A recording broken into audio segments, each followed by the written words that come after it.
নমস্কাৰ সবলে আৰম্ভ কৰিছে আছামিজ ট্ৰেণ্ডিং আজি 16 আগষ্ট আৰু আজি ৰাতিপুৱাৰ কেইবাটাও গুৰুত্বপূৰ্ণ খবৰ আহি পৰিছে আৰু এনেধৰণৰ খবৰসমূহ নিতৌ চাবলৈ চেনেলটো ছাবস্ক্ৰাইব কৰি ভিডিঅ'টোত এটা লাইক কৰি দিব।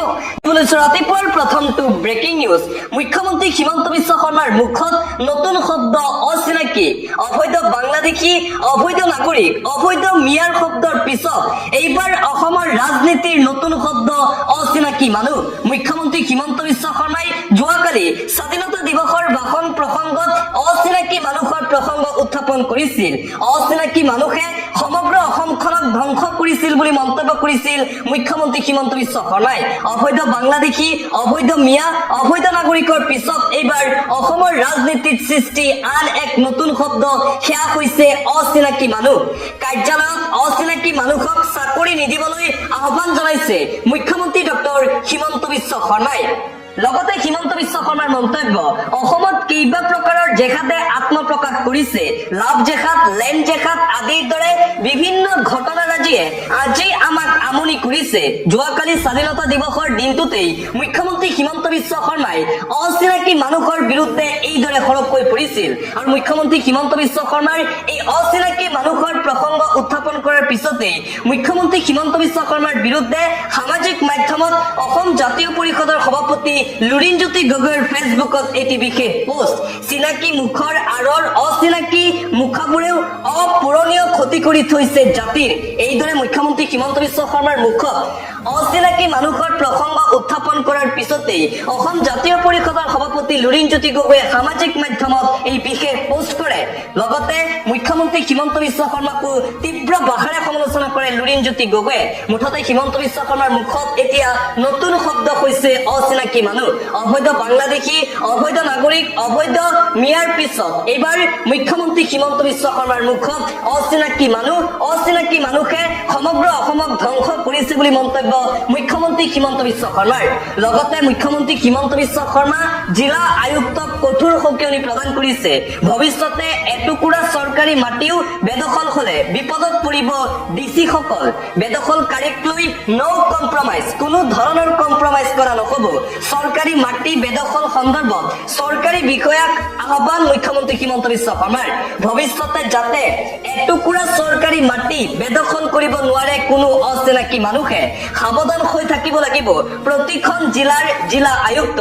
চৰকাৰী মাটি বেদখল কৰিলে জিলা আয়ুক্তৰ বিৰুদ্ধে লোৱা হ'ব কঠোৰ ব্যৱস্থা। স্বাধীনতা দিৱসৰ দিনটোতেই যোৱাকালি এইদৰে সংকল্প লৈছে মুখ্যমন্ত্ৰী হিমন্ত বিশ্ব শৰ্মাই। কম্প্ৰমাইজ আমি মানি নলওঁ, কোনো ধৰণৰ কম্প্ৰমাইজ কৰা নহব অবৈধ নাগৰিকক লৈ। স্বাধীনতা দিৱসৰ দিনটোতেই যোৱাকালি উদাত্ত ভাষণ প্ৰদান কৰি মুখ্যমন্ত্ৰী হিমন্ত বিশ্ব শৰ্মাই কৰিছিল এই মন্তব্য। এটা ব্ৰেকিং নিউজ এই মুহূৰ্তত আহি পৰিছে। কংগ্ৰেছৰ যুৱৰাজ তথা বিৰোধী দলপতি ৰাহুল গান্ধীয়ে বিজেপি আৰু নিৰ্বাচন আয়োগৰ বিৰুদ্ধে ভোট চুৰিৰ অভিযোগ উত্থাপন কৰিছিল। ৰাহুল গান্ধীৰ সেই অভিযোগৰ পিছতেই সমগ্ৰ ভাৰতবৰ্ষতে আলোড়নৰ সৃষ্টি হৈছিল আৰু যোৱাকালি স্বাধীনতা দিৱসৰ দিনটোতেই ৰাহুল গান্ধীয়ে সামাজিক মাধ্যমত নিজৰ প্ৰফাইল ফটো সলনি কৰে। ৰাহুল গান্ধীৰ এই বিশেষ প্ৰফাইল ফটো ইতিমধ্যে ভাইৰেল হৈ পৰিছে সামাজিক মাধ্যমত।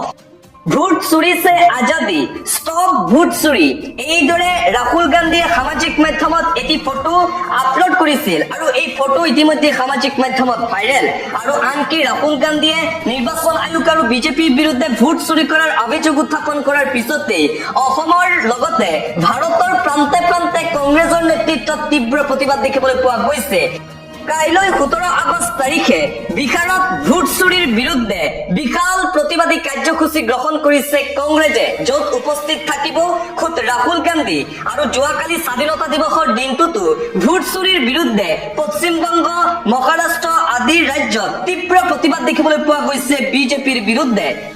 আন এটা অতিকৈ গুৰুত্বপূৰ্ণ খবৰ, এইবাৰ কংগ্ৰেছৰ সভাপতি গৌৰৱ গগৈ আৰু কংগ্ৰেছ দলৰ বিৰুদ্ধে সৰব হৈ পৰিছে বিজেপিৰ প্ৰাক্তন বিধায়ক শিলাদিত্য দেৱ। কংগ্ৰেছৰ পাৰ্টিৰ কাৰণে আজি ভাৰতবৰ্ষ ভাগ হল। গৌৰৱ গগৈৰ লগত আছে কেৱল সন্দেহজনক নাগৰিক মহাত্মা গান্ধীয়ে কৈছিল স্বাধীনতা লাভৰ পিছত কংগ্ৰেছ পাৰ্টিক বন্ধ কৰি দিব লাগিছিল, কিন্তু জৱাহৰলাল নেহৰু বা ৰাহুল গান্ধীৰ পৰিয়ালে কংগ্ৰেছক ব্যৱহাৰ কৰি ৰাজনৈতিক মুনাফাৰ বাবে সেই কাম নকৰিলে। এইদৰে কংগ্ৰেছ দলৰ বিৰুদ্ধে কেইবাটাও বিস্ফোৰক মন্তব্য কৰিছে বিজেপিৰ প্ৰাক্তন বিধায়ক শিলাদিত্য দেৱে। লগতে গৌৰৱ গগৈৰ বিৰুদ্ধেও কেইবাটাও বিস্ফোৰক অভিযোগ উত্থাপন কৰিছে শিলাদিত্য দেৱে। ৮,০০০ বছৰ পুৰণি এখন দেশৰ স্বাধীনতা ৭৯তম স্বাধীনতা দিৱস উদযাপন কৰিব লগা হৈছে। শিলাদিত্য দেৱৰ এই মন্তব্য তাৰ বাবে দায়ী হৈছে কংগ্ৰেছ পাৰ্টি। কংগ্ৰেছ পাৰ্টিৰ বাবেই ইংৰাজে শাসন কৰিছিল ভাৰতবৰ্ষ। কংগ্ৰেছ পাৰ্টিৰ কাৰণে আজি ভাগ ভাগ হৈ গল ভাৰতবৰ্ষ। ধৰ্মৰ ভিত্তিত পূব পাকিস্তান পশ্চিম পাকিস্তান হল। তাৰ বাবে সম্পূৰ্ণৰূপে দায়ী হৈছে কংগ্ৰেছ দল। যিসকলে ইতিহাস নাজানে তেওঁলোকৰ বাবে বৰ্তমান সময়ত কংগ্ৰেছ দল লজ্জিত হৈছে। কংগ্ৰেছ দলৰ বিৰুদ্ধে এইদৰে মন্তব্য কৰিছে শিলাদিত্য দেৱে। গৌৰৱ গগৈৰ লগত আছে কেৱল সন্দেহজনক নাগৰিক। গৌৰৱ গগৈৰ নিজৰ পত্নীয়ে হৈছে ইংলেণ্ডৰ। এইদৰে গৌৰৱ গগৈ আৰু কংগ্ৰেছৰ বিৰুদ্ধে সৰব হৈ পৰিছে প্ৰাক্তন বিজেপি বিধায়ক শিলাদিত্য দেৱ। এটা বিগ ব্ৰেকিং নিউজ এই মুহূৰ্তত আহি পৰিছে। যোৱাকালি স্বাধীনতা দিৱসৰ দিনটোতেই অনুপ্ৰৱেশকাৰী আৰু বাংলাদেশীৰ বিৰুদ্ধে কঠোৰ সকিয়নি প্ৰদান কৰিছে ভাৰতৰ প্ৰধানমন্ত্ৰী নৰেন্দ্ৰ মোদীয়ে। নৰেন্দ্ৰ মোদীৰ স্পষ্ট মন্তব্য, লাল কিল্লাৰ পৰাই অনুপ্ৰৱেশকাৰীক অন্তিম সকিয়নি প্ৰদান প্ৰধানমন্ত্ৰী নৰেন্দ্ৰ মোদীৰ। ভয়াৱহ ৰূপত ভাৰতৰ জনগাঁথনি পৰিৱৰ্তন হৈছে। নতুন সংকটৰ বীজ সিঁচিছে অনুপ্ৰৱেশকাৰীয়ে। অনুপ্ৰৱেশকাৰীয়ে মোৰ ভাৰতৰ নতুন প্ৰজন্মৰ জীৱন জীৱিকা কাঢ়ি নিছে। অনুপ্ৰৱেশকাৰীৰ এই ষড়যন্ত্ৰ কোনো পধ্যেই সহ্য কৰা নহব বুলি হুংকাৰ প্ৰধানমন্ত্ৰী নৰেন্দ্ৰ মোদীৰ। একাংশই আমাৰ দেশৰ ভনী জীয়ৰীক লক্ষ্য কৰি লৈছে। দেশৰ একাংশ ভূমিপুত্ৰৰ মাটি বেদখল কৰিছে একাংশ অবৈধ নাগৰিকে। এয়া দেশে কেতিয়াও সহ্য নকৰে বুলি মন্তব্য প্ৰধানমন্ত্ৰী মোদীৰ। এয়া ভাৰতত সহ্য কৰা নহব। কোনো কাৰণতেই এনে শক্তিক প্ৰশ্ৰয় দিয়া নহব। বিশ্বৰ কোনো দেশে অনুপ্ৰৱেশকাৰীক সহ্য নকৰে, তেন্তে আমি কিয় সহ্য কৰিম? অনুপ্ৰৱেশকাৰীৰ বিৰুদ্ধে ভাৰতে হাতত লব কঠোৰৰ পৰা কঠোৰ ব্যৱস্থা। উচ্চ শক্তি সম্পূৰ্ণ জনগাঁথনি অভিযান হাতত লব কেন্দ্ৰীয় চৰকাৰে। স্বাধীনতা দিৱসৰ দিনটোতেই যোৱাকালি দিল্লীৰ পৰাই এই হুংকাৰ প্ৰদান কৰিছে প্ৰধানমন্ত্ৰী নৰেন্দ্ৰ মোদীয়ে। প্ৰধানমন্ত্ৰী নৰেন্দ্ৰ মোদীৰ অন্তিম সকিয়নি অবৈধ বাংলাদেশী আৰু অনুপ্ৰৱেশকাৰীৰ বিৰুদ্ধে। আৰু লগতে অপাৰেশ্যন সিন্ধুৰ সন্দৰ্ভতো প্ৰধানমন্ত্ৰী নৰেন্দ্ৰ মোদীৰ ডাঙৰ মন্তব্য। নতুন ভাৰতে সহ্য নকৰে পাৰমাণৱিক ভাবুকি। নতুন ভাৰতে কেতিয়াও সহ্য নকৰে পাকিস্তানৰ কোনো ধৰণৰ ভাবুকি। লাল কিল্লাৰ পৰাই শত্ৰু ৰাষ্ট্ৰ পাকিস্তানক সাৱধান বাণী ভাৰতৰ প্ৰধানমন্ত্ৰী নৰেন্দ্ৰ মোদীৰ। সিন্ধু নৈৰে একেলগে বব নোৱাৰে পানী আৰু তেজ। সিন্ধু নদীক লৈও ডাঙৰ মন্তব্য। সিন্ধু জল চুক্তিয়ে ভাৰতক ক্ষতিগ্ৰস্ত কৰি ৰাখিছিল।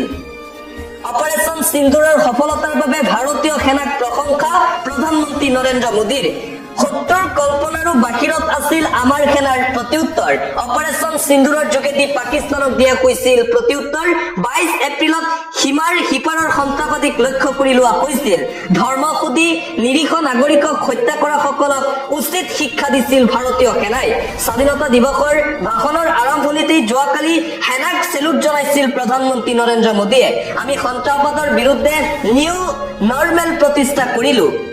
ভাৰতে ভৱিষ্যতে কোনো পাৰমাণৱিক ভাবুকি সহ্য নকৰে বুলি সকিয়নি প্ৰধানমন্ত্ৰী নৰেন্দ্ৰ মোদীৰ। আমি কোনো ব্লেকমেইলিঙলৈ কেৰেপ নকৰো। আমি পাকিস্তানক কোনো ধৰণৰ ভয় নকৰো। পাকিস্তানত আমাৰ সেনাৰ ধ্বংসলীলা ব্যাপক আছিল। প্ৰতিদিনে সেই ধ্বংসৰ নতুন তথ্য পোহৰলৈ আহি আছে। ভাৰতীয় সেনাই পাকিস্তানক আৰু দিব প্ৰত্যুত্তৰ। ২২ এপ্ৰিলৰ পেহেলগাম ঘটনাৰ পিছত আমি সেনাক পূৰ্ণ কৃতিত্ব দিছিলো। নতুন ভাৰতে সহ্য নকৰে পাকিস্তানৰ কোনো ধৰণৰ ভাবুকি। প্ৰধানমন্ত্ৰী নৰেন্দ্ৰ মোদীৰ এই হুংকাৰ।